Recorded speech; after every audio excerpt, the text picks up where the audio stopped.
नमस्कार. माझे नाव अशोक पवार. मी या विश्वशांती प्रतिष्ठान संस्थेचा संस्थापक आहे.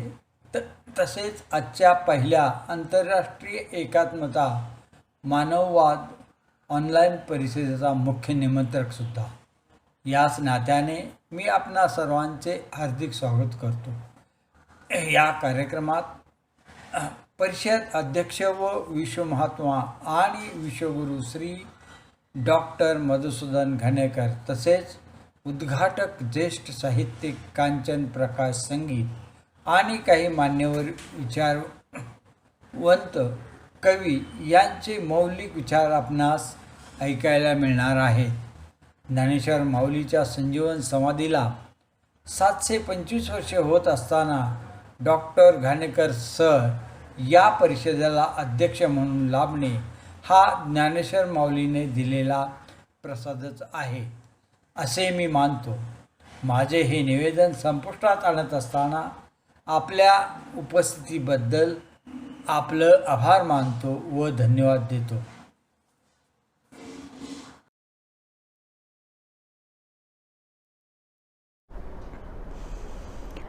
रसिको नमस्कार.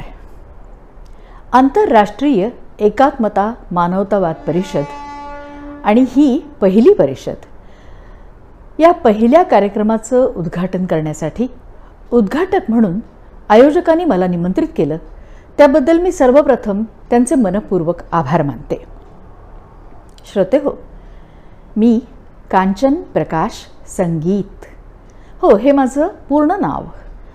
पण माझी मैत्रीण म्हणते तुझ्या या नावामध्ये आणखी एक शब्द घालायला हवा, तो म्हणजे सुगंध. आणि त्यावर मी म्हणते म्हणजे स्मरण साखळीचा खेळ असतो ना, एक एक शब्द जोडत जायचा आणि मग ती पूर्ण साखळी म्हणत जायचं. तर तसा मी म्हणते मी एक शब्द जोडते, आत्मिक. कांचन प्रकाश संगीत सुगंध आत्मिक, म्हणजे हा शब्द अतिशय एकात्म होईल. यातला विनोदाचा भाग सोडा, पण मला सांगा, या एकात्म किंवा एकात्मता या शब्दाची ओळख आपल्याला केव्हा बरं झाली? मला ही ओळख झाली मी 3रीत असताना. वर्गामध्ये बाई म्हणी आणि वाक्प्रचार शिकवत होत्या आणि त्यामध्ये एक वाक्प्रचार होता, एकीचं बळ. एकीचं बळ म्हणजे काय ते शिकवताना त्या म्हणाल्या, एक काठी जर दिली तर ती काडकन मोडता येते, पण त्यात जर 10 काठ्या एकत्र आल्या आणि त्या एकत्रपणे मोडा असं म्हटलं तर त्या मोडता येत नाहीत. हे आहे एकीचं बळ. त्या ठिकाणी तो एकात्मतेचा भाव माझ्या लक्षात आला आणि मग हळूहळू हळूहळू समजत गेलं. श्रोतेहो, तुम्ही सुद्धा राष्ट्रीय एकात्मता या विषयावर अनेक वेळा निबंध लिहिले असतील. काही जणांना त्यामध्ये पारितोषिकही मिळालं असेल. आता राष्ट्रीय एकात्मता हा एक आणखी वेगळा विषय आहे.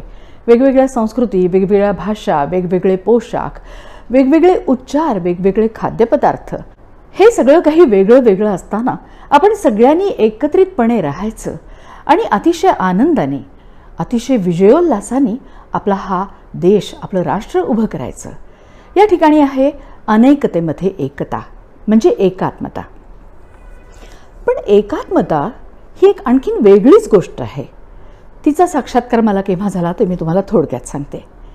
त्यावेळेला मी आकाशवाणी औरंगाबाद केंद्रावर कार्यक्रम अधिकारी होते आणि तिथे लहान मुलांसाठी कार्यक्रम मी करत असे. एका वेगळ्याच कार्यक्रमाचं आयोजन मी केलं होतं.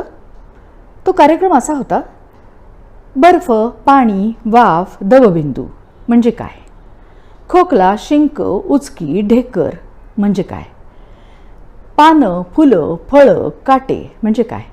आपल्याला म्हणजे काय ते सगळ्यांनाच ठाऊक आहे, पण लहान मुलांच्या दृष्टिकोनातून यामध्ये नेमका फरक काय आहे हे त्यांना शिकवायचं म्हणून हा कार्यक्रम आयोजित केला होता. म्हणजे डॉक्टरांच्या बरोबर बसून खोकला, शिंक वगैरे विषयी ते विचारतील, मुलं विचारतील, डॉक्टर सांगतील. अशा पद्धतीने एक वनस्पती शास्त्रज्ञ त्यांना बोलवलं होतं आणि त्यांनी मुलांना पानं, फळं, फुलं, काटे यातलं वेगळेपण समजावून सांगितलं. श्रोते हो, त्या ठिकाणी एक अतिशय मोलाचं वाक्य ते बोलून गेले. ते वाक्य असं होतं, मुलांनो, आपल्याला जरी पानं, फुलं, काटे, फळं, साली, मुळं असं सगळं झाडाचं वेगळं वेगळं दिसत असलं ना, तरी या झाडाचा जीवनरस जो आहे ना तो एकच आहे. आणि या एकाच जीवनरसामुळे हे सगळं काही रसरसतं, बहरतं आणि सुंदर होतं. या ठिकाणी मला एकात्मतेचा खरा भास नव्हे, खरं सत्य उमगलं. श्रोते हो, आता जर आपण पाहिलं की एकात्मता म्हणजे एकात्मता नाही, यामध्ये आणखीन काही गोष्टी अनुस्यूत आहेत. त्या कोणत्या? एकवाक्यता, एकाग्रता, एकरूपता आणि मग त्यानंतर साधते ती एकात्मता. एक छोटं उदाहरण देते. मी आणि माझी मैत्रीण, आम्ही दोघीजणी, तिला मीरा रोडकडे जायचं होतं, मला बांद्र्याकडे जायचं होतं. आम्ही प्लॅटफॉर्मवर बोरिवलीच्या उभ्या होतो. आम्हाला काही गोष्टी चर्चा करायच्या होत्या, बोलायच्या होत्या, म्हणून आम्ही थोडासा जरा कमी गर्दीचा प्लॅटफॉर्म पाहून उभ्या होतो. त्याच वेळेला त्या ठिकाणी एक ट्रेन आली. गर्दी त्या गाडीमध्ये कमीच होती.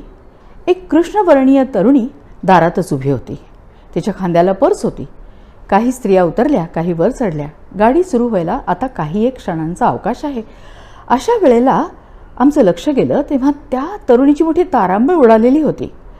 तिच्या हातामध्ये होता एक रव्याचा पुडा, म्हणजे रवा असलेली प्लास्टिकची पिशवी, आणि त्या प्लास्टिकच्या पिशवीला 2-3 ठिकाणी बारीक बारीक भोकं झाली होती. त्यातून तो रवा खाली गळत होता. ती बेजार झाली होती, हैराण झाली होती. तिला काय करावं हेच कळत नव्हतं.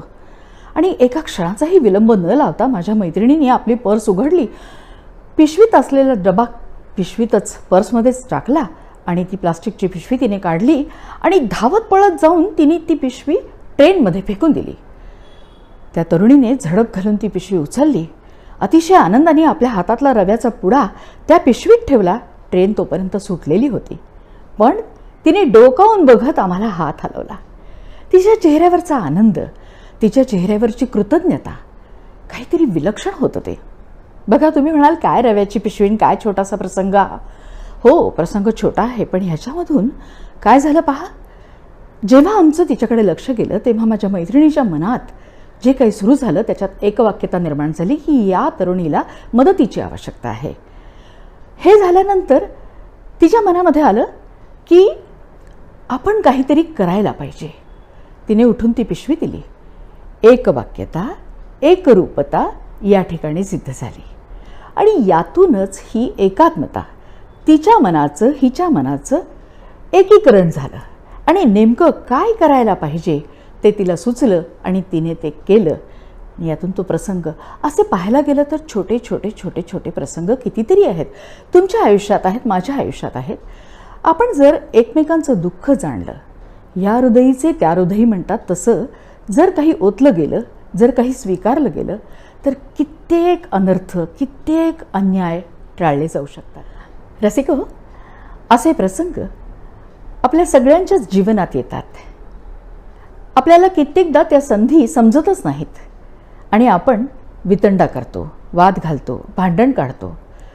पण असं करण्यापेक्षा परस्पर सौहार्दाने कितीतरी गोष्टी सहजपणे, एखादं फूल जसं झाडावर सहजपणे उमलतं आणि त्याचा गंध पसरतो, तशा त्या आनंददायी होऊ शकतात. करून पाहायला पाहिजे. आंतरराष्ट्रीय एकात्मता मानवतावाद परिषद, 2 गोष्टी, एकात्मतासुद्धा आणि मानवतावादसुद्धा, या दोन्ही गोष्टींचं जिथे एकीकरण होतं ती स्थिती, ती कुठे असते? ती आपल्या मनात असते. माझ्या, तुमच्या, हिच्या, तिच्या, प्रत्येकाच्या मनात ती असते. होय ना श्रोते हो? आता इथेच थांबते. नमस्कार.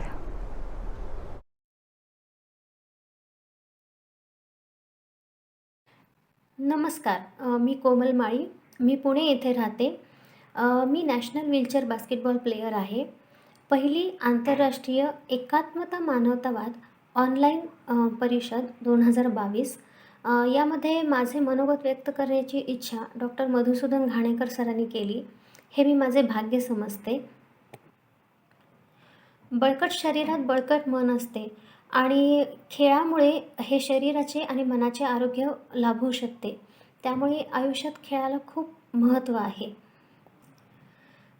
खेळ खेळत असताना कोणताही जाती धर्म हा तिथे अभिप्रेत नसतो. खेळाडू हा फक्त खेळाडू असतो जेव्हा तो ग्राउंडवर असतो आणि यामुळे त्यांच्यात एकच अशी भावना निर्माण असते की आपला संघ जिंकला पाहिजे. त्यामुळे काय होतं की एक एकात्मता प्रत्येकाच्या मनामध्ये असते की जे आहे किंवा आपण जे करतो आहे आपले सारे प्रयत्न हे आपल्या संघासाठी पाहिजेत. यात कोणताही दुजाभाव निर्माण होत नाही आणि याच संघभावनेमुळे एक एकात्मता निर्माण होते त्या सर्वांच्या मनामध्ये. सारासार विचार करण्याची, काय योग्य काय अयोग्य हा विचार करण्याची वृत्ती प्रत्येक खेळाडूंमध्ये आपोआप निर्माण होते.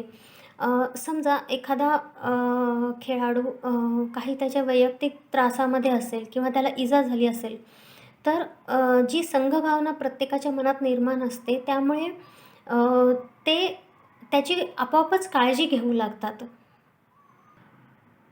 तसेच समजा प्रतिस्पर्धी जरी जायबंदी झाला असेल तरी खेळाचा एक निरपेक्ष आनंद मिळावा या वृत्तीमुळे त्या गोष्टीचा गैरफायदा न घेण्याची काळजी खेळाडूंकडून घेतली जाते आणि ही भावना आपोआप मनामध्ये रुजत जाते. त्यासाठी वेगळा प्रयत्न करण्याची गरज नाही पडत आणि त्यामुळे ही एकात्मता असो, हा एकजूटपणा असो किंवा एकमेकांच्या विषयीची सहिष्णू वृत्ती असो, हा मानवतावाद सगळ्यांना मनात आपोआप रुजण्यासाठी असो आणि निरोगी आयुष्यासाठी, निरोगी मनासाठी प्रत्येकाने एखादा खेळ, अगदी प्रत्येकाने प्रोफेशनल लेवलच नाही पण हाऊस म्हणून का होईना एखादा खेळ खेळला पाहिजे असे मला वाटते. धन्यवाद.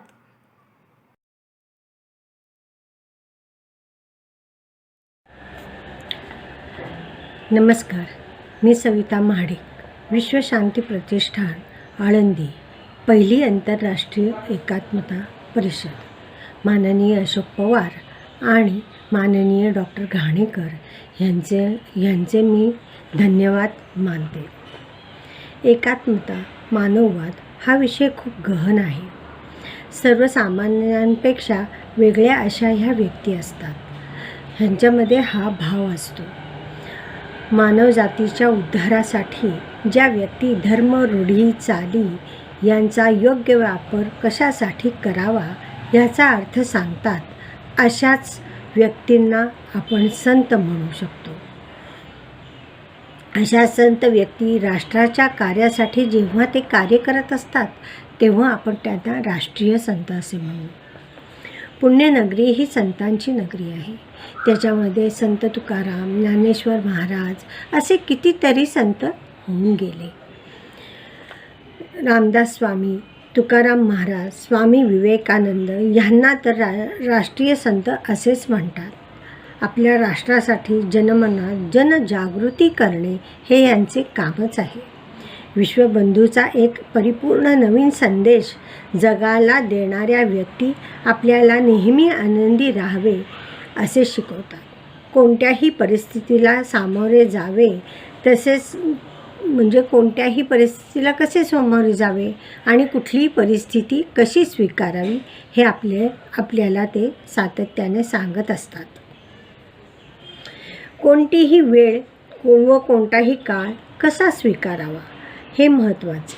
मानवतेचे धडे देणे, कोणास कमी लेखू नका, कोणालाही दुखवू नका, आत्म्याचा प्रवास सुकर करा, देशाच्या हिताच्या व स्वतःच्या हिताच्या चांगल्या गोष्टी सांगून चांगली शिकवण देतात. देशहिताचे कार्य करीत एकात्मता व मानववाद याच गोष्टींना म्हणतात. एकनाथ महाराजांच्या तर कितीतरी गोष्टी आहेत. एकनाथ महाराज एकदा वाटेने चालले होते. त्यांना एक मरणासन्न गाढव दिसले. त्यांच्या हातात गंगा होती. अशा मरणासन्न गाढवाला त्यांनी गंगा पाजली, गंगेचं पाणी पाजलं. बघा, इथे आपल्या कृत्यातनं, आपल्या वागण्यातनं मानवता धर्म कसा पाळावा, भूतदया कशी करावी हे त्यांनी सांगितलं. आता बघा, त्याच्यानंतर आपण बघूया. एकदा एकनाथ महाराज अंघोळीला गेले होते. त्यांना कितीतरी वेळा एक विंचू चावला. त्यांनी प्रत्येक वेळेला तो सोडला आणि पाण्यात परत सोडून दिला. तर त्यांच्या शिष्याने त्यांना विचारले, अहो महाराज, हा विंचू तुम्हाला सारखाच चावतोय आणि तुम्ही त्याला सोडून काय देता? मग एकनाथ महाराज त्यांना म्हणाले, अरे चावणे हा त्याचा धर्म आहे आणि वाचवणे हा माझा धर्म आहे, असे एकनाथ महाराजांनी त्यांना सांगितले. असे कितीतरी संत आपल्याला माहिती आहेत. गौतम बुद्धाचीही एक कथा माहिती आहे. ते जेव्हा बागेमध्ये फिरत होते गौतम बुद्ध, तेव्हा त्यांना एक पक्षी शिकारी झालेला खाली पडलेला दिसला. त्यांनी त्या पक्षाला उचलले, हळूवारपणे त्याच्या अंगावरनं हात फिरवला, जखमेवर फुंकर मारली. तितक्यात तो शिकारी तिथे आला आणि म्हणाला, ही शिकार माझी आहे. तेव्हा गौतम बुद्ध म्हणाले, नाही, ही शिकार माझी आहे. तू त्याला मारलंस आणि मी त्याला वाचवलं. मारण्यापेक्षा वाचवणे हा सर्वात मोठा श्रेष्ठ धर्म आहे. त्यामुळे ही शिकार माझी आहे, त्यामुळे हा पक्षी माझा आहे. अशा कितीतरी कितीतरी गोष्टी आपल्याला माहिती आहेत आणि आपल्याला यात आपण रंगून जाऊ. पण आपल्याला ज्योतिषीय दृष्टिकोनातनं काही गोष्टी बघायची आहेत, त्या मी तुम्हाला सांगते. आता आपण या संतांच्या पत्रिकेमध्ये कोणत्या प्रकारचे ग्रह असू शकतात ते आपण बघूया. साधारण चंद्र, बुध, गुरु ह्यांसारखे शुभग्रह त्यांच्या पत्रिकेत ॲक्टिवेट असतात. पण मुख्यत्वे जे त्रिकोण असतात, धर्म, अर्थ, काम आणि मोक्ष असे 4 चतुर्विध पुरुषार्थ असतात. त्यातले धर्म त्रिकोण आणि मोक्ष त्रिकोण हा जास्त ॲक्टिवेट असतो त्यांच्या पत्रिकेमध्ये. गुरुची आणि चंद्राची चांगली प्लेसमेंट असते. अशा प्रकारचे त्यांच्या पत्रिकेमध्ये चांगले योग असतात. मुख्य म्हणजे लग्नेश, चंद्र आणि हे 2 ग्रह धर्मत्रिकोण आणि मोक्ष त्रिकोणाशी संबंधित असतात. आणि काय असतं, पत्रिका एकूण 18 आहेत.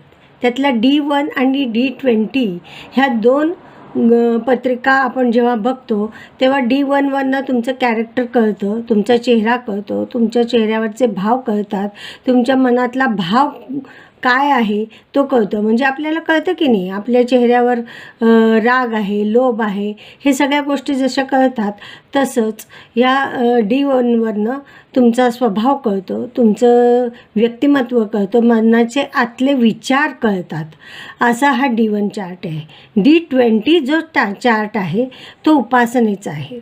तुमची गेल्या जन्मातली उपासना कशाची झाली आहे, या महिन्यात जन्मातली काय उपासना झाली आहे, हे तो आपल्याला दाखवून देत असतो. तर D1 आणि D20 हे चार्ट त्याच्यामध्ये फार महत्त्वाचे आहेत. मुख्य म्हणजे हे 2 चार्ट आपल्याला बघावे लागतात. तसे 18 चार्टपैकी आपल्याला लग्न चार्ट तर सगळ्याच गोष्टीसाठी बघायला लागतो आणि त्यातले आपल्याला मुख्य म्हणजे स्वभाव, रंग, रूप हे तर कळतंच, पण आतले तुमच्या मनामध्ये दुसऱ्या विषयाची काय भावना आहे ती कळते. आता आपण ह्या पत्रिकेमध्ये कोणती नक्षत्र आणि कोणते ग्रह काम करतात ते बघणार आहोत.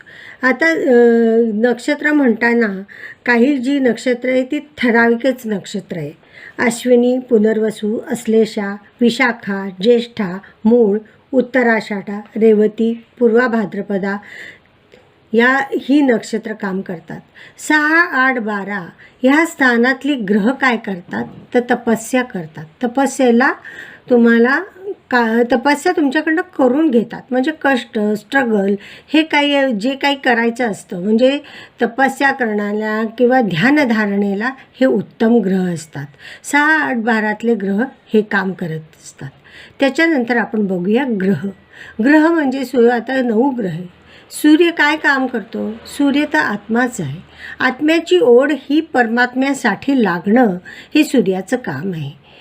मुख्य म्हणजे हे काम या पत्रिकेमध्ये साधू संत किंवा अध्यात्माच्या पत्रिका किंवा मानवतावाद ह्यासाठी ह्या पत्रिका लागतात. चंद्र आहे मन, पाणी, आनंद, जनसमुदाय. जनसमुदायासाठी काम करणं, प्रेम त्यांना देणं हे आहे. मंगळ काय करतो? जनतेसाठी काम करण्यासाठी जो निश्चय लागतो तो दृढ निश्चय तो त्यांना देत असतो. बुध ही बुद्धिमत्ता आहे, ज्ञान ग्रहण करण्याची शक्ती आहे, तर ती त्यांना मिळत असते. गुरु काय? ज्ञान आहे, मार्गदर्शन करणे, अध्यात्माचा कारक, सतसत विवेक बुद्धीचा कारक हा गुरुच आहे आणि मार्गदर्शन करणे हे गुरुचंच काम आहे आणि तो खूप मोठ्या प्रमाणात काम करत असतो. आणि चंद्र गुरु आणि बुध हे यांच्या पत्रिकात चांगलेच बलवान लागतात. शुक्र हा जगावर प्रेम करणारा आहे. प्रेम करणे, आनंद घेणे, आत्मिक आनंद घेणे, अंतरात्मातला आनंद घेणे. शनी हा दीर्घकाळ बैठक देतो. राहू ध्येयाची आस देतो. केतू स्वार्थ त्याग देतो. नेपच्यून इंट्युएशन देतो. अशा प्रकारे ग्रह काम करतात. माझं बोलून झालं. मला बोलण्याचं तुम्ही संधी दिली त्याबद्दल आभार. नमस्कार.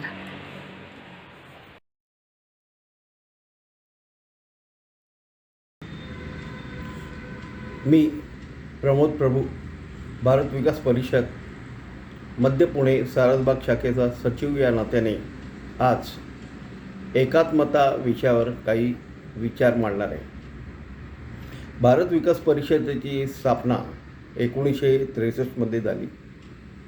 संपर्क, सहयोग, संस्कार, सेवा व समर्पण या पंचसूत्रीवर आधारित अनेक समाजोपयोगी उपक्रम या परिषदेतर्फे राबविले जातात. समाजसेवेची आणि राष्ट्र उभारणीच्या कार्याची आवड असलेल्या सधन, सक्षम व प्रबुद्ध व्यक्तींचा परिषदेच्या सभासदांमध्ये समावेश असतो. सुख विचारात असतं. विचार मनात वसतात. मन शरीरात असतं.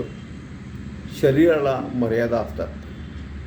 निसर्ग निर्मित शरीराचं मोल करता येत नाही. जिव्हाळ्याने दुसऱ्याचे अश्रू पुसता येतात, पण दुसऱ्याला होणाऱ्या वेदना सहजासहजी वाटून घेता येत नाही. धीर देणं, सांत्वन करणं आणि सहानुभूती दाखवणं या गोष्टी मानवतेत बसतात. पण मानवता केवळ शब्दातच व्यक्त होऊन चालत नाही. त्याला सुयोग्य कृतीची जोड लागते. स्वतःचं पोट भरलेलं असताना जो दुसऱ्याची भूक समजू शकतो, स्वतः समृद्ध असताना दुसऱ्याची असहायता जाणू शकतो आणि स्वतः निकोप असताना जो दुसऱ्याची शारीरिक दुर्बलता जाणून व्यथित होतो, तोच खऱ्या अर्थाने मानव असतो. याच विचाराने प्रेरित होऊन रंजल्या गांजलेंच्या मदतीसाठी आत्मीयतेने सिद्ध झालेली भारत विकास परिषद ही एक देशव्यापी सेवाभावी संस्था आहे. आज मी तीस विकलांग पुनर्वसन केंद्राने 80,000हून अधिक गरजवंत अपंग व्यक्तींना विनामूल्य विकास फूड देऊन अनमोल समाधान मिळवलेले आहे. हा विधायक कार्याचा व्यवसाय एका जागी खेळून राहिलेला आपला एक देशबंधू आपल्या मदतीच्या आधारावर 10 दिशांना म्हणून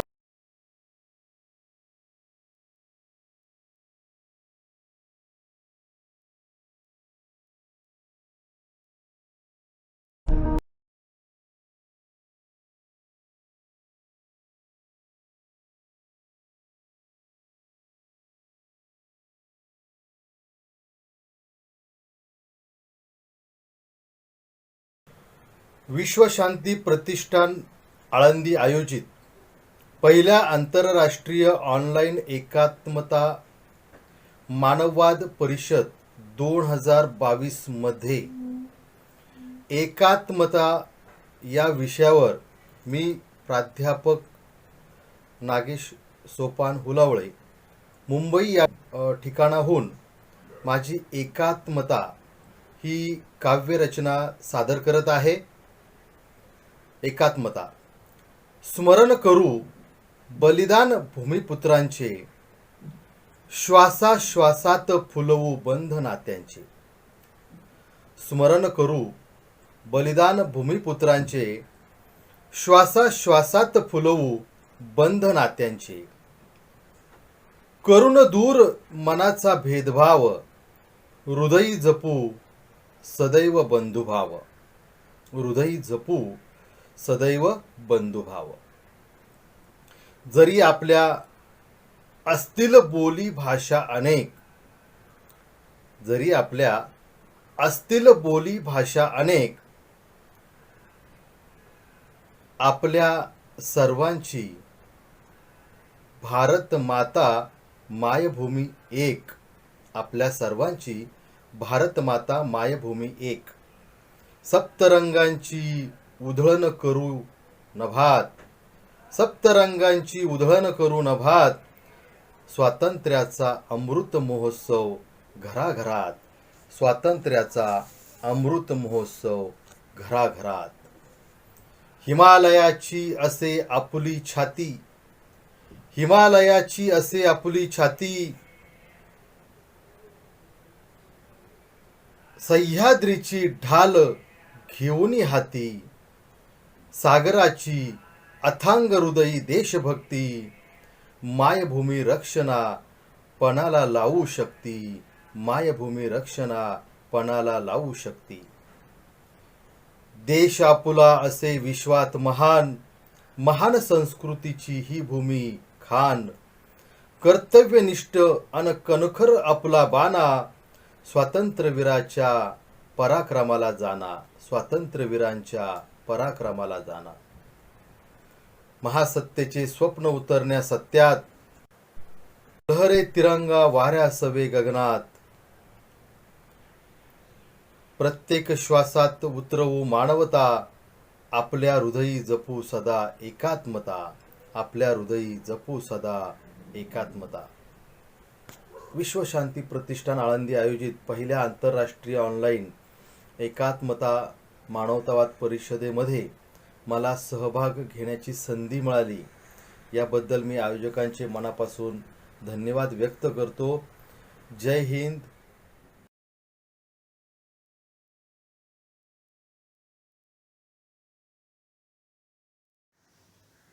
नमस्कार, मी प्रीती दबडे, पुणे येथून.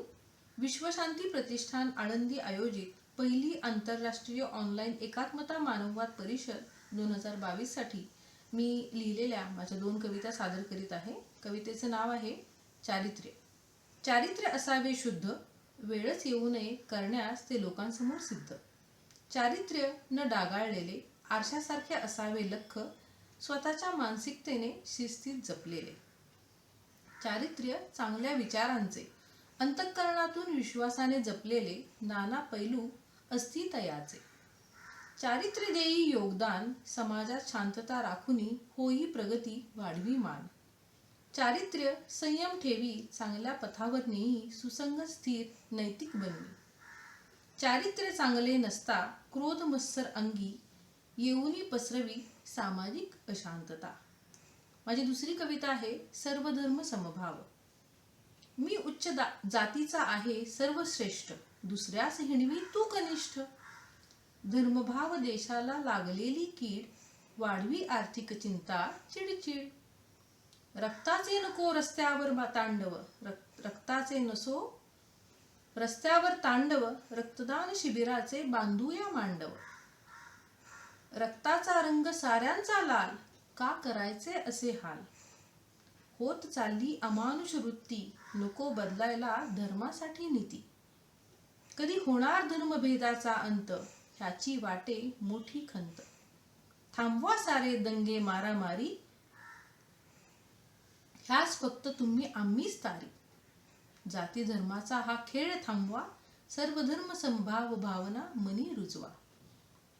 घेऊ सारे एकजुटीने प्रतिज्ञा, समजूनी भारत देशाची आज्ञा. सर्वधर्म समभाव, न डळमळणारे राष्ट्रीयत्व, त्याकरिता बाळगू अंगी तत्व. सर्व धर्मांवर प्रेम करूया, सुखाच्या वाऱ्याची आशा धरूया. धन्यवाद.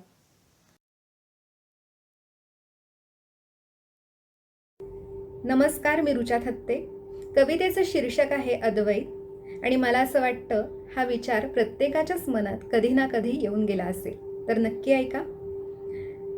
मला वाटलं हे मी लिहिलं, मला वाटलं हे मी लिहिलं, पण तुझा हात होता तो. माझ्या हातात लेखणी देऊन तूच तर तो फिरवत होतास. मला वाटलं हे मला सुचलं, मला वाटलं हे मला सुचलं, पण कल्पनांची बीज मनात माझ्या तूच तर पेरत गेलास. 100% प्रयत्न, 100% प्रयत्न, मला वाटलं निदान ते तरी नक्कीच मी केले, पण ते करावेत अशी बुद्धी देणाराही तूच तर होतास. बोलण्याच्या ओघात मी बोलून जाते एखादं वाक्य व्यासपीठावर अगदी नकळत.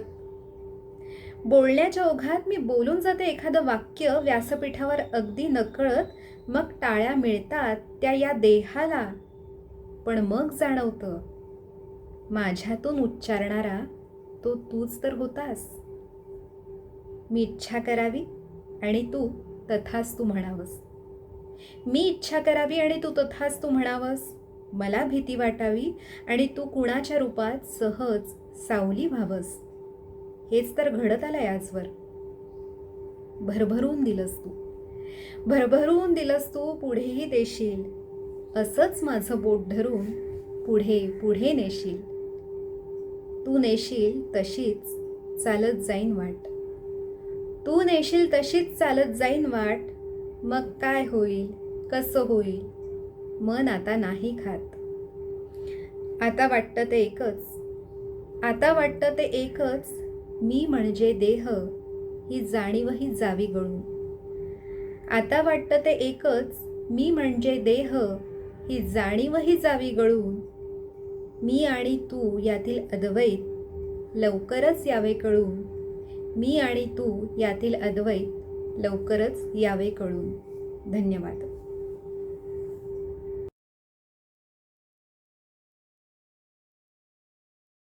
नमस्कार, मी रुचा कर्वे. डॉक्टर मधुसूदन घाणेकर सरांचे मनपूर्वक अभिनंदन करून आणि मला कविता सादर करण्याची संधी दिल्याबद्दल खूप खूप धन्यवाद देऊन माझी कविता सादर करते. शीर्षक आहे माणुसकी. माणूसही जात एक विश्वामध्ये रुजोयावी, धर्मज्योत बनवनिया माणुसकी टळपावी.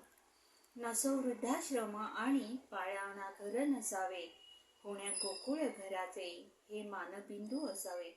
भ्रूणहत्या निर्भयांचे जाऊ नये कधी बळी, नित्य निश्चिंत मनाने उमलावी कळी कळी. कर्ण होऊन तारावे बळी राजाच्या कर्जास, फासापासून वाचवावे अपयशी विद्यार्थ्यास.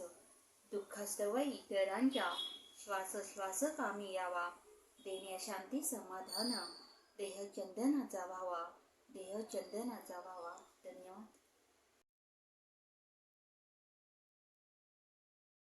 नमस्कार, मी सौ योगिता किरण पाखरे, पुणे. विश्वशांती प्रतिष्ठान आळंदी आयोजित पहिली आंतरराष्ट्रीय ऑनलाईन एकात्मता आणि मानवतावाद परिषद 2022. मी सादर करते हायकू काव्यरचना.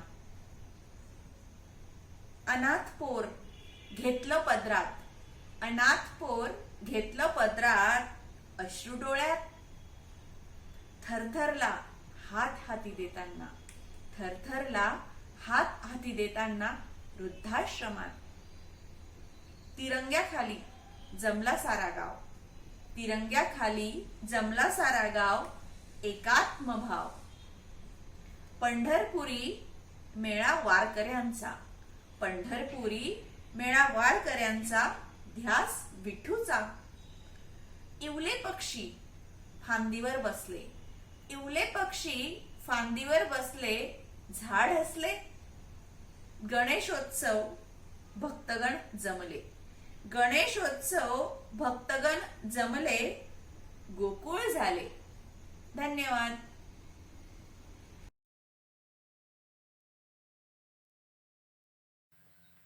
विश्वशांती फाउंडेशन आळंदी आयोजित आंतरराष्ट्रीय एकात्मता मानवतावाद परिषद 2022. मी सौ अनुष्का अनिल गोवेकर, तालुका आजरा, जिल्हा कोल्हापूर, चारोळी सादर करते. श्वास. गुदमरला जीव माझा, याचनेने व्याकुळ श्वास. गुदमरला जीव माझा, याचनेने व्याकुळ श्वास. माणुसकीची सत्व परीक्षा, आता फक्त मदतीच्या, आता फक्त मदतीच्या. संस्कृती. विविध संस्कृतीने नटला, विविध संस्कृतीने नटला माझा भारत देश महान. लोकशाहीचे पेरतो बीज, साऱ्या डौलाने छान, साऱ्या डौलाने छान. भरारी. घे भरारी मानवा, जीवनी तू एकदा. घे भरारी मानवा, जीवनी तू एकदा. उत्कर्षाचा झेंडा, जीवनी बहरेल सदा, जीवनी बहरेल सदा. नाती. जाती धर्मापलीकडे असतात असंख्य नाती. जाती धर्मापलीकडे असतात असंख्य नाती. मानवाने ती जोपासुनी, उंचावूया मूल्यांची छाती, उंचावूया मूल्यांची छाती. धन्यवाद.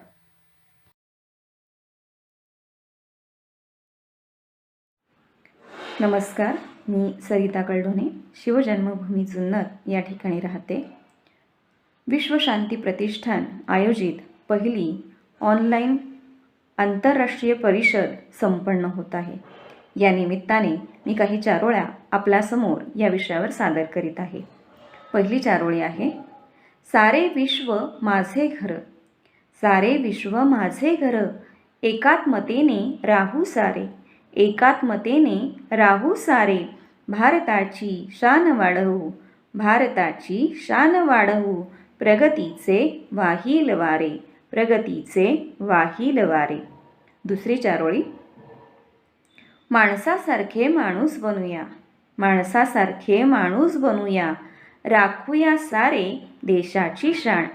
राखूया सारे देशाची शान. मानवतावाद अंगी बाणवूया. मानवतावाद अंगी बाणवूया. उंचावेल जगात मानवजातीची मान. उंचावेल जगात मानवजातीची मान. तिसरी चारोळी आहे, माझी ही भारतभूमी विविध धर्मांनी नटली. माझी ही भारतभूमी विविध धर्मांनी नटली. जगाला एकात्मतेचा संदेश देत. जगाला एकात्मतेचा संदेश देत. एकोप्याने पहा बहरली. एकोप्याने पहा बहरली. एकोप्याने पहा बहरली. मनपूर्वक धन्यवाद.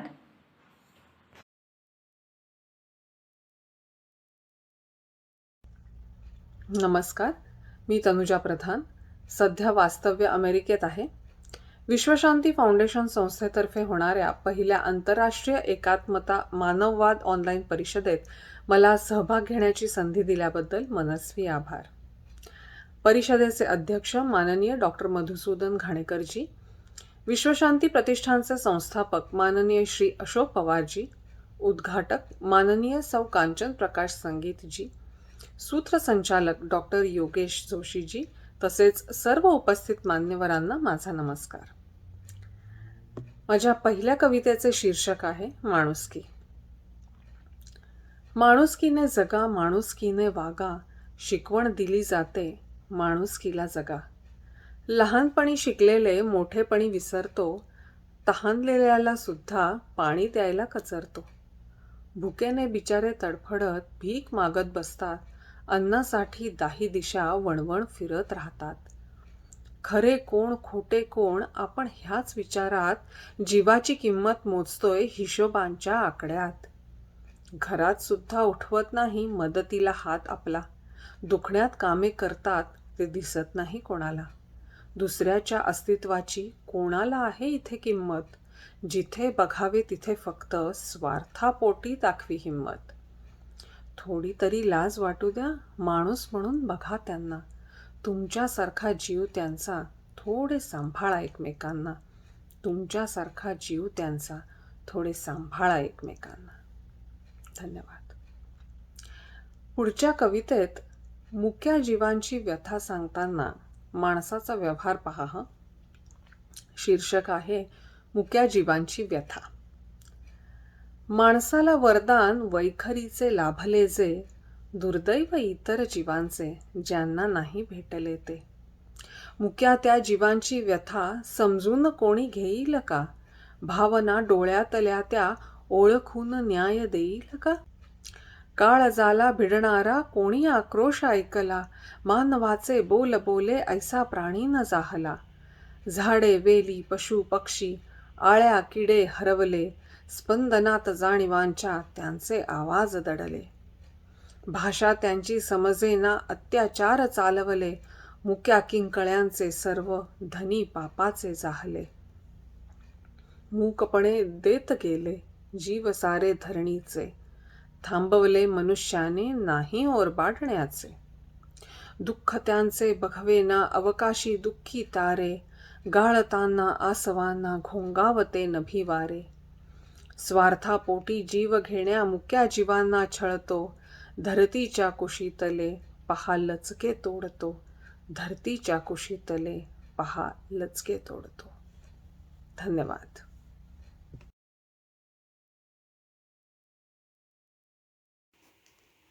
नमस्कार, मी डॉक्टर मधुसूदन घाणेकर. विश्वशांती प्रतिष्ठान आळंदी या संस्थेतर्फे आयोजित केलेल्या आजच्या पहिल्या आंतरराष्ट्रीय एकात्मता मानववाद ऑनलाईन परिषदेचा अध्यक्ष या नात्यानं मी आपणाशी सुसंवाद साधतो आहे. आत्तापर्यंत जवळजवळ 150हून अधिक राष्ट्रीय आंतरराष्ट्रीय परिषदा साहित्य संमेलनं याचा अध्यक्षपद भूषवण्याचा बहुमान मला मिळाला आणि अर्थातच आज मला तो बहुमान मला प्राप्त झालेला आहे आणि आवर्जून मला आजच्या या परिषदेला अध्यक्ष म्हणून निमंत्रित केल्याबद्दल मी विश्वशांती प्रतिष्ठान आळंदीचे जे संस्थापक आहेत आणि आजच्या परिषदेचे जे मुख्य निमंत्रक आहेत श्रीयुत अशोकराव पवार यांना मी मनापासून अतिशय धन्यवाद मी देत आहे.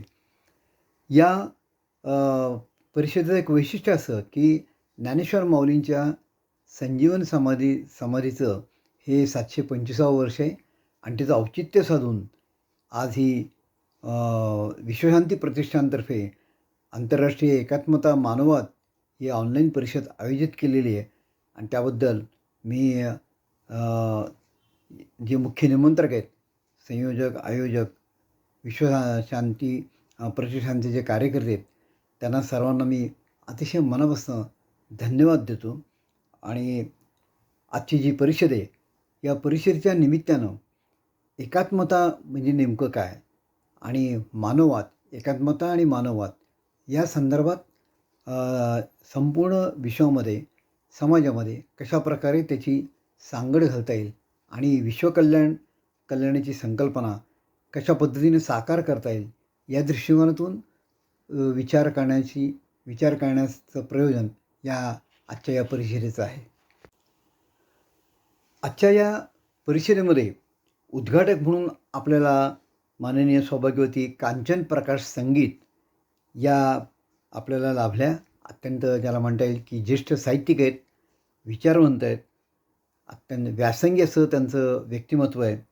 विविध कला, संगीत, नृत्य या संदर्भातलंही त्यांचा व्यासंग आहे आणि त्यांनी जे आपल्याला बहुमोल मार्गदर्शन केलं त्या मार्गदर्शनामध्ये भोवताली असलेले जे काही ज्या घटना आहेत, माहिती आहे, या संदर्भातला वेध घेऊन जे वास्तववादी समर्पक दाखले आपल्यासमोर देऊन एकात्मता मानववाद हा विषय आपल्याला आपल्यासमोर चांगल्या पद्धतीनं विशद हा केलेला आहे.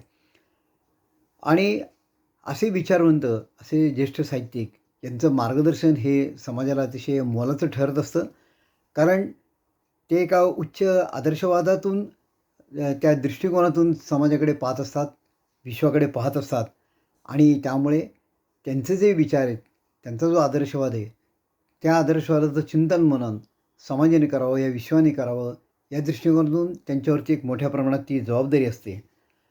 आज जे आपल्याला वक्ते लाभले, कोमल माळी, डॉक्टर सविता महाडिक आणि प्रमोद प्रभू यांनी आपले विषय अतिशय चांगल्या पद्धतीनं मांडलेले आहेत. कोमल माळी या राष्ट्रीय पातळीवरती व्हीलचेअर बास्केटबॉलच्या निष्णात खेळाडू आहेत आणि त्या दिव्यांग आहेत आणि अर्थातच दिव्यांग असूनसुद्धा त्यांनी खेळामध्ये आपलं अतिशय चांगल्या प्रकारचं नैपुण्य त्यांनी दाखवलेलं आहे. खेळाच्या माध्यमातून एकात्मता कशी साधली जाते, मानववाद हा कशाप्रकारे आपल्याला चांगल्या पद्धतीनं त्याला एक दिशा देता येऊ शकते, याविषयीचं त्यांनी विवेचन चांगल्या पद्धतीने केलेलं आहे. डॉक्टर सविता महाडिक या प्रख्यात ज्योतिर्विद आहेत आणि जवळजवळ 20 वर्षाहून अधिक काळ ज्योतिषशास्त्राचा व्यासंग त्यांनी जतन केलेला आहे आणि त्यांची ज्योतिषशास्त्रावरती चांगल्या प्रकारे व्याख्यानंही होत असतात. अध्यात्माचा पण त्यांचा गाढा अभ्यास आहे आणि ज्योतिषशास्त्राच्या संदर्भात जर सांगायचं झालं तर समाजाला दिलासा देणारं हे शास्त्र आहे. आणि अर्थात एक गोष्ट नक्की की वर्तवलेलं भविष्य किती बरोबर ते यापेक्षासुद्धा समाजाला समजून घेण्याची भावना या शास्त्रामध्ये असते. सुखदुःखात सहभागी होण्याची संधी ज्योतिर्विदांना मिळत असते आणि या माध्यमातून समाजाची ज्याला म्हणता येईल की एकात्मता साधणं, समाजाला मार्गदर्शन करणं आणि त्याचबरोबर काही कौटुंबिक समस्या असतील तर कौटुंबिक जिव्हाळा कशाप्रकारे संपादन केला जावा हे कुंडलीच्या आधारे मार्गदर्शन करता येतं. आणि त्या दृष्टिकोनातून डॉक्टर सविता महाडिक यांनी ज्योतिषशास्त्र हे सुद्धा एकात्मता मानववादाच्या दृष्टीने कसं उपयुक्त आहे याविषयी समर्पक अशी माहिती आपल्याला दिलेली आहे. नंतर प्रमोद प्रभू हे भारत विकास परिषदेचे विभागीय सचिव म्हणून ते काम पाहतात. कोणत्याही सामाजिक संस्था ज्या असतात त्या समाज कल्याणाच्या दृष्टिकोनातून काम करत असतात आणि त्यामुळे समाजाच्या कुठल्याही घटकाचा कुठल्याही भागाचं जेव्हा हातभार सामाजिक कार्यकर्ते लावत असतात अर्थातच त्यामुळे त्या समाजाचा स्तर उंचावला जातो आणि या समाजाचा स्तर उंचावला गेला की त्या राज्याचा, त्या शहराचा, राज्याचा, देशाचा स्तर उंचावला जातो आणि अर्थातच तिथून ती जी टप्प्याटप्प्याने विश्वकल्याणाच्या दृष्टिकोनातून कार्यकर्ते हे काम करत असतात. तर प्रमोद प्रभू यांनी सुद्धा चांगल्या पद्धतीने हा विषय मांडलेला आहे. काही मान्यवर जे कवी आहेत,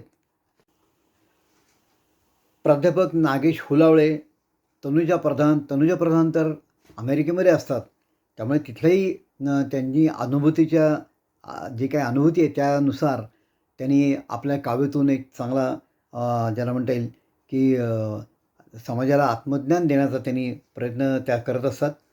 तनुजा प्रधान, ऋचा थत्ते, ऋचा कर्वे, योगिता पाखरे, सरिता कळढोणे, प्रिन्सिपल प्रीती दबडे आणि अनुष्का गोवेकर अशा या मान्यवर कवी कवयित्रींनी आपले विचार हे एकात्मता मानववाद या दृष्टिकोनातून अत्यंत प्रभावीपणे आपल्या कवितेतून साकार केलेले आहेत. आता आजच्या या कार्यक्रमाच्या निमित्तानं ढाळी जो विषयांक आहे त्याचंही आज इथं प्रकाशन झालेलं आहे. खूप आनंदाची बाब आहे, कारण ते सुद्धा व्यासपीठ कुठले वृत्तपत्र असतं, मासिक असतं, हे सुद्धा समाजाशी सुसंवाद साधण्याचं एक चांगलं साधन असतं. आचार विचार आदान, नंतर विचारांचं आदानप्रदान या दृष्टिकोनातून सुद्धा समाजाशी सुसंवाद साधत असतं आणि समाजामध्ये परिवर्तन घडवण्याची क्षमतासुद्धा या वृत्तपत्रांच्या माध्यमातून असते किंवा ज्याला म्हणता येईल किंवा सोशल मीडिया असतो, त्या सोशल मीडियाच्या माध्यमातून सुद्धा एकात्मता ही साधली जाऊ शकते. तर या मुळामध्ये आपण आता असं समजून घेऊया की एकात्मता म्हणजे काय, किंवा मेळावे घडतात, संमेलनं घडतात, साहित्य संमेलनं असतात, किंवा कौटुंबिक काही कार्यक्रम असतात, लग्न असतं, धार्मिक काही कार्य असतं आणि त्यानिमित्ताने जेव्हा मंडळी एकत्र येतात तर केवळ एकत्र येणं त्यातून एकात्मता साधली जाईलच असं नाही, तर मुळामध्ये नुसतं एकत्र येणं किंवा त्यालाही संघटन म्हणत नाहीत की एकत्र येऊन काही विशिष्ट त्यातनं अंतर्मनं जी प्रत्येकाची आहेत, मनं आहेत, ती मनं जुळली जर गेली तर ती एकात्मताही साधली जाते. ज्ञानेश्वर माऊलीनं पसायदानाद्वारे विश्वकल्याणाची संकल्पना ही मांडलेली आहे आणि ज्याला म्हणतात की भारतीय अध्यात्म जे आहे त्याचा आदर्श संपूर्ण देश विदेशामध्ये त्या आदर्श ठेवून जे समाज आहे त्या दृष्टिकोनातून पुढे पावलं टाकत जात आहे. यामध्ये सगळ्यात महत्त्वाचं की आत्मविकासावरती जर भर दिला तर निश्चितच ह्या विश्वाचा विकास हा नक्की घडू शकेल. माणूस आज माणसापासून दूर जातो आहे आणि त्यामध्ये मला दुसऱ्याकडून काय मिळेल ह्याचा विचार जास्त केला जातो. जोपर्यंत मी दुसऱ्यासाठी काय करेल अशा प्रकारची वृत्ती जेव्हा जोपर्यंत वाढू शकत नाही तोपर्यंत समाजाची उन्नतीची गती ही वाढू शकणार नाही आहे. त्यामुळे आणि त्याचबरोबर ज्याला म्हणतात साने गुरुजी असं म्हणतात की खरा तो एकची धर्म जगावर प्रेम करावे. तर त्या पद्धतीने की हा देश माझा आहे, ही जन्मभूमी माझी आहे, ही झाडं माझी आहेत, ही पानं माझी आहेत, फुलं माझी आहेत, प्राणी माझे आहेत, पक्षी माझे आहेत, प्रत्येक व्यक्ती माझी आहे. तर याच्याशी एकजिन्सीपणा तो निर्माण झाला पाहिजे. या संपूर्ण विश्वामध्ये जे सत्य आहे, शिव आहे, सुंदर आहे, त्याच्याविषयीची आपली समरसता ही होणं हे अतिशय आवश्यक आहे. आणि याकरता अर्थातच जीवनाकडे बघण्याचा दृष्टिकोन, या विश्वाकडे पाहण्याचा दृष्टिकोन हा अत्यंत विशाल होण्याची आवश्यकता आहे. आणि तो कधी विशाल होऊ शकतो तर जसं षड्विकार जे आहेत ते विकार आपले नष्ट झाले पाहिजेत. आणि ते विकार जर नष्ट झाले तरच माणूस माणसाच्या जवळ जाऊ शकतो आणि या संपूर्णपणे विश्वावरती हा प्रेम करू शकतो. आज ज्याला म्हणतात की साधं दैनंदिन जीवनामध्ये सुद्धा असं पाहिलं जातं, म्हणजे षड्विकांचा तो विचार आहेच, परंतु साधं समोरून आलेल्या व्यक्तीशी समोरून व्यक्ती येत असतात, आपल्या माहितीतले असतात, ओळखीचे असतात, अनोळखी असतात, तर नुसतं त्याकडे पाहून हसून पाहणं याला काही कष्ट पडत नसतात, परंतु त्या हास्यसुद्धा दुर्मिळ झालेलं आहे. त्यामुळे आपली मनं ही ती मोकळी होत नाहीत. हास्य असं माध्यम आहे की जगाच्या कुठल्याही पातळीवरती तुम्ही जाऊन गेलात तरी नुसतं जरी हसलं तरी समोरची व्यक्ती आपल्याला ही दाद देऊ शकते. मनाचा मोठेपणा त्यातनं निर्माण होतो. म्हणून त्याकरता हास्य एक माध्यम आहे. प्रार्थनास्थळ आहेत, प्रार्थनेच्या स्थळी तिथं आल्यावरती सुद्धा प्रत्येकजण काय करतो, आपल्या दृष्टिकोनातून ती प्रार्थना वगैरे करत असतो. पण त्या प्रार्थनेमध्ये केवळ माझाच विकास होऊन चालणार नाही, माझा तर विकास होऊ देच, परंतु त्याबरोबर माझ्या कुटुंबाचा, समाजाचा, या देशाचा, संपूर्ण विश्वाचं कल्याण व्हावं या दृष्टिकोनातून, व्यापक दृष्टिकोनातून हा विचार केला जाणं अत्यंत महत्त्वाचं आहे. आणि यासाठी म्हणून की त्याला म्हणतात आजच्या काळामध्ये प्रशिक्षणाची माध्यमं खूप ही आहेत, मोठ्या प्रमाणामध्ये आहेत, वेगवेगळ्या पद्धती आहेत. मग त्यामध्ये आर्ट ऑफ लिव्हिंग असेल, हॅपी थॉट्स असेल किंवा अन्य काही माध्यमं असतील, तर त्या माध्यमातून जे उच्च आदर्शवाद दिले जातात त्या आदर्शवाद नुसते माहिती असून उपयोगी नाहीत, तर ते प्रत्यक्ष आचरणामध्ये आपण ते आणणं अतिशय महत्त्वाचं मला असं वाटतं. आता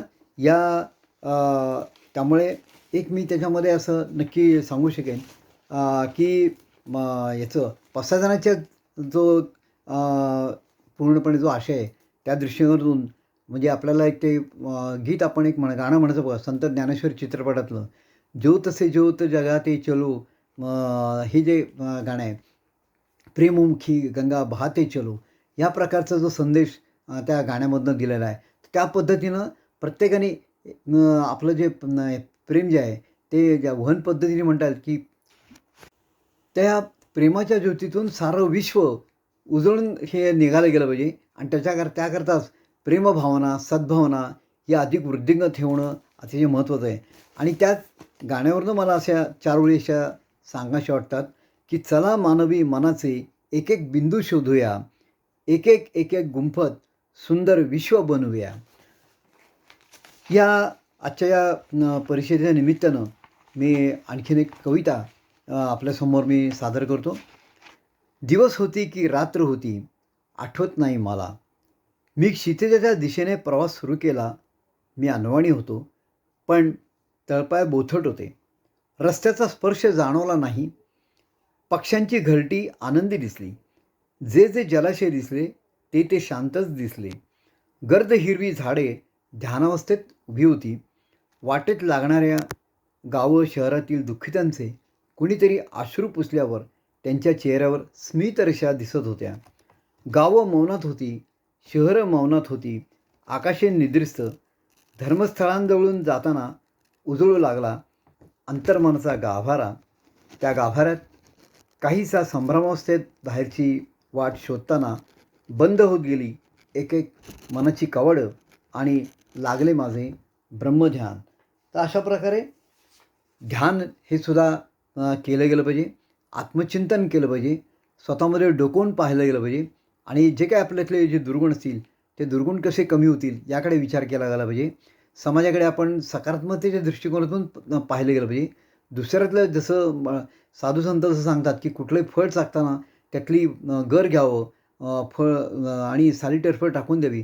त्या पद्धतीनं दुसऱ्यातलं चांगलं घेत घेत साऱ्या विश्वातलं जे काही सत्य आहे, शिव आहे, सुंदर आहे ते आपण आत्मसात करत राहावं आणि स्वतःच्या उत्कर्षावर विश्वाचाही उत्कर्ष घडून आणावा. तर विषय हा खूप मोठा आहे आणि जसं ज्ञानेश्वर माऊलींनी ज्ञानेश्वरी लिहिताना त्यांनी स्वतः असं म्हटलं होतं की हे माझे बोबडे बोलेत. तर तशा पद्धतीने जिथं माऊली अशा पद्धतीने म्हणतं किंवा भगवान श्रीकृष्ण म्हणतात की इदम न मम, मी निमित्त मात्र आहे. तसंच आज मी निमित्त मात्र म्हणून आपल्यासमोर काही शब्द मी आपल्यासमोर हे आपल्यासमोर ते शब्द मी तुम्हाला प्रकट केलेले आहेत. माझ्या मनातले जे काही शब्द आहेत ते मी विचार आहेत ते मी तुमच्यासमोर प्रकट केलेले आहेत. तर तेव्हा एक चिंतन या दृष्टिकोनातून तुम्ही या माझ्या विचारांकडे पाहावं. आपण माझं जे काही मनोगत आहे, जे चिंतन आहे ते तुम्ही अतिशय शांतपणाने तुम्ही ऐकून घेतलं त्याबद्दल मी सर्वांना धन्यवाद देतो. आणि विश्वकल्याणाची संकल्पना आहे त्यासाठी आपण आणखीन काही पावलं आपण पुढे जात राहूया आणि अंतिम ध्येय जे आहे ते विश्वकल्याणाचं ध्येय आपण डोळ्यासमोर ठेवून आपण वाटचाल करत राहूया. या आजच्या परिषदेमध्ये जे सर्व मान्यवरांनी जे काही आपले विचार मांडलेले आहेत त्याचे आपण सर्वांनी चिंतन मनन करूया. आणि पुन्हा एकदा आपण सर्वांविषयी कृतज्ञता व्यक्त करून मी आपली रजा घेतो. धन्यवाद.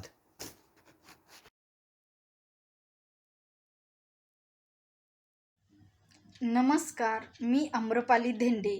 आजच्या परिषदेचे आयोजन विश्वशांती प्रतिष्ठान आळंदी संस्थेचे संस्थापक माननीय श्री अशोकजी पवार यांनी केल्याबद्दल प्रथम मी त्यांचे मनापासून आभार मानते.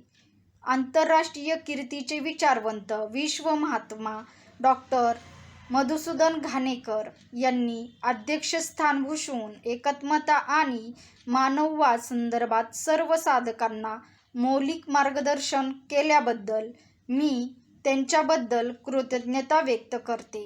उद्घाटक ज्येष्ठ साहित्यिक विचारवंत माननीय सो कांचन प्रकाश, संगीत तसेच कोमल माळी, प्रमोदजी प्रभू, डॉक्टर सविता महाडिक या मान्यवरांनीही मौलिक मार्गदर्शन केल्याबद्दल त्यांचे मनापासून आभार मानते.